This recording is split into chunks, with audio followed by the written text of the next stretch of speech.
Hello friends and welcome to your channel MPPSC with प्रवेश। Continuing with our series of one day one district जहां पर हम लोग हर दिन एक डिस्ट्रिक्ट के बारे में बात करते हैं।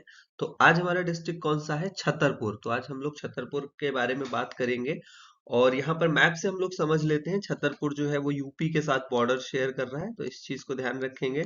Chhatarpur shares border with UP और ये वही छतरपुर है जहाँ पे खजुराहो लोकेटेड है, वर्ल्ड फेमस खजुराहो। और खजुराहो के टेम्पल्स और उनको किसने फाउंड किया था इसके बारे में हम अलग से बात करेंगे इस वीडियो में। तो शुरू करते हैं। छतरपुर जो है वो किस डिवीजन के अंदर आता है? सागर डिवीजन के अंदर आता है, ठीक है।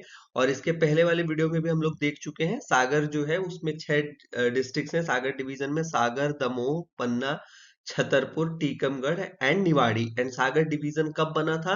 1975 में बना था, ठीक है। जो लोग पहली बार यहीं से वीडियो देख रहे हैं तो वो ये ध्यान रखेंगे, सागर जो है वो कब डिवीजन बना था? 1975 में बना था, ठीक है। अब छतरपुर के बारे में थोड़ा सा देख लेते हैं। छतरपुर जो है उसकी एस्टेब्लिशमेंट कब हुआ था? 1785 में हुआ था, 1785 में। और बुंदेल राजा छत्रसाल के नाम पर इसका नाम रखा गया था छतरपुर, ठीक है। तो बुंदेल राजा छत्रसाल के नाम पे इसका नाम रखा गया छतरपुर। और छतरपुर जो है वो मध्य प्रदेश के दो इंपॉर्टेंट जो डायनेस्टीज हैं उनकी कैपिटल, या कहना चाहिए इंपॉर्टेंट प्लेस रहा है। एक तो छतरपुर जो है वो बुंदेल राजाओं का है और दूसरा चंदेल राजाओं का है, ठीक है। तो चंदेलाज और बुंदेलाज दोनों की जो मतलब एक इंपॉर्टेंट प्लेस है वो छतरपुर में है, ठीक है। इसीलिए छतरपुर को जो है वो जेजक भुक्ति भी कहा जाता है, क्योंकि ये चंदेलों की राजधानी थी और वहां पे एक राजा हुए जेजक जिनको नाम से जाना जाता है। और तो उनके नाम पे ये जेजक भुक्ति भी कहा जाता है। तो अगर आपसे पूछ लिया जाए प्रीलिम्स में कि जेजक भुक्ति किस जगह का नाम है, तो जेजक भुक्ति जो है वो छतरपुर का नाम है। तो इस चीज को हम लोग ध्यान रखेंगे। इसके अलावा अगर फ्रीडम मूवमेंट में बात करें तो एक बहुत ही इंपॉर्टेंट इंसिडेंट जिसे मध्य प्रदेश का जलियांवाला बाग कहा जाता है, which is known as MP Jallianwala Bagh, वो छतरपुर में हुआ था। चरण पादुका इंसिडेंट, ठीक है। चरण पादुका इंसिडेंट ये कब हुआ था? 14 जनवरी 1931 को हुआ था। 14 जनवरी 1931 को उर्मिल नदी के किनारे कुछ क्रांतिकारी मिल रहे थे और उस समय जो पॉलिटिकल एजेंट थे नौगांव के, उन्होंने ऑर्डर किया ऑफ इनडिस्क्रिमिनेट फायरिंग, ठीक है। और उसमें जो है वो 6 लोग मारे गए। तो वो 6 लोग कौन कौन थे हम उनके नाम भी ध्यान कर लेते हैं। हमको अपने शहीदों को भी जानना चाहिए। सेठ सुंदरलाल, धर्मदास धर्मदास, चिरकू, हल्के कुर्मी, रामलाल कुर्मी एंड रघुराज सिंह, ठीक है। तो इस चीज को, ये 6 लोग जो है इनकी चरण पादुका इंसिडेंट में हत्या की गई थी। और आप लोग इसको ध्यान भी रखेंगे, प्रीलिम्स में भी पूछा जा सकता है कि इनमें से कौन सा चरण पादुका इंसिडेंट से रिलेटेड पर्सन है या नहीं है, ठीक है। भारत की जो पहली रिवर इंटरलिंकिंग है केन बेतवा, वो भी छतरपुर डिस्ट्रिक्ट में हो रही है। छतरपुर में जो है एक फेमस वाटरफॉल है, जलप्रपात उर्मिल वाटरफॉल, ठीक है। वो कहाँ है? रनेह में, ठीक है। तो ये चीज ध्यान रखेंगे। और उसके अलावा धुबेला में जो है छतरपुर के मस्तानी महल एंड छत्रसाल म्यूजियम है, छत्रसाल संग्रहालय राजा छत्रसाल का। और मस्तानी महल, मस्तानी महल जो है वो बाजीराव पेशवा की जो जिस नाचने वाली के साथ उन्होंने शादी की थी, मस्तानी, उसके नाम पे ये महल का नाम है। और इसका निर्माण महाराजा छत्रसाल ने 1696 में करवाया था, ठीक है।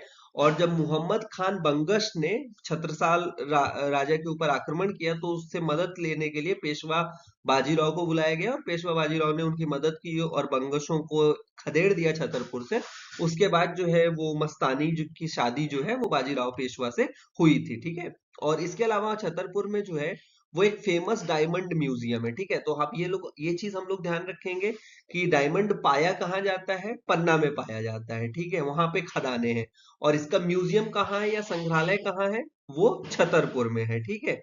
और छतरपुर में जो है एक फेमस मेला लगता है, जल बिहारी मेला। जल बिहारी मेला ये दशहरा से दीपावली के बीच में लगने वाला मेला है, क्योंकि फेयर्स भी हमारे एमपीपीएससी प्रीलिम्स में है। तो जल बिहारी का मेला, जल बिहारी का फेमस मेला छतरपुर में, और कब से कब तक? दशहरा से दीपावली के बीच में, ठीक है।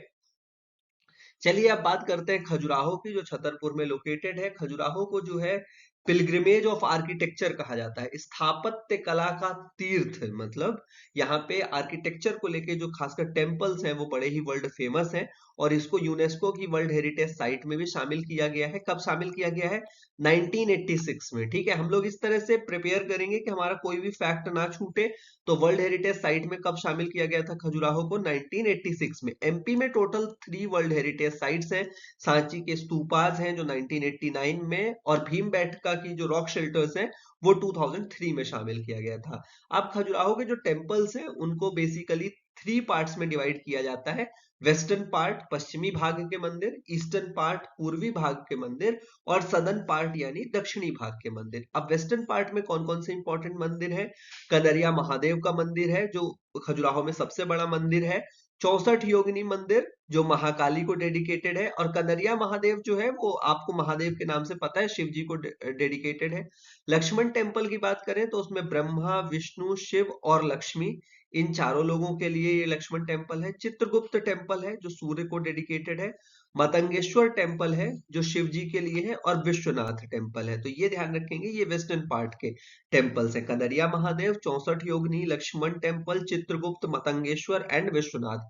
ईस्टर्न पार्ट में अगर बात करें तो पारसनाथ मंदिर है, आदिनाथ मंदिर है, यानी जैन जो टेम्पल्स हैं वो ईस्टर्न पार्ट में है। Javari temple, Shantinath and Ghantai. Southern part में अगर बात करें तो दूल्हा देव, चतुर्भुज टेम्पल एंड वैद्यनाथ टेम्पल। ठीक है, तो ये मेजर टेम्पल्स है खजुराहो के अंदर। इनमें से कोई भी आपसे पूछा जा सकता है प्रीलिम्स में, तो ये ध्यान रखेंगे हम लोग। देन खजुराहो फेस्टिवल एक बहुत ऑर्गेनाइज किया जाता है खजुराहो में, और इसको कौन ऑर्गेनाइज करता है? उस्ताद अलाउद्दीन खां संगीत एवं कला academy and directorate of culture. तो मध्य प्रदेश सरकार का जो संस्कृति विभाग है उसके अंदर उस्ताद अलाउद्दीन खान संगीत एवं कला एकेडमी है, ये इसको ऑर्गेनाइज करती है।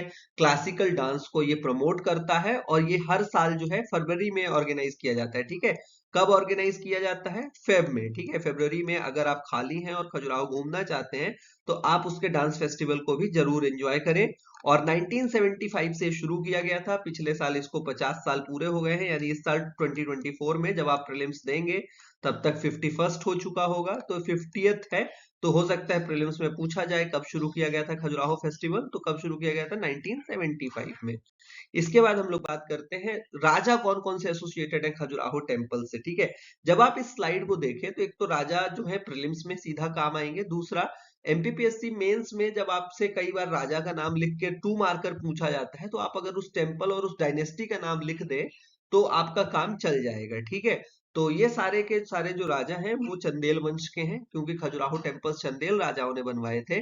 और यहाँ पर हम बात करें हर्षवर्मन, हर्षवर्मन ने बनवाया था मतंगेश्वर मंदिर, मतंगेश्वर टेम्पल।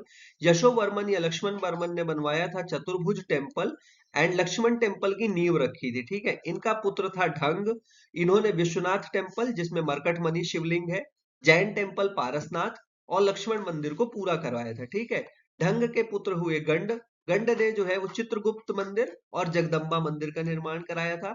उसके बाद जो सबसे फेमस कनरिया महादेव टेम्पल है उसका निर्माण विद्याधर ने कराया था, और ऐसा कहा जाता है कि महमूद गजनवी को हराने के बाद विद्याधर ने कनरिया महादेव मंदिर का निर्माण कराया था। और कनरिया महादेव जो है वो सबसे बड़ा टेम्पल है खजुराहो का, इस चीज को हम लोग ध्यान रखेंगे। और 31 मीटर इसकी ऊंचाई है। ठीक है, तो ये चीज हम लोग ध्यान रखेंगे। तो ये पूरी इंफॉर्मेशन थी छतरपुर डिस्ट्रिक्ट के बारे में। आई होप ये हम सभी के लिए बेनिफिशियल होगी। Thank you and have a nice day. Please do like, share and subscribe our channel for seeing more such videos. Thank you.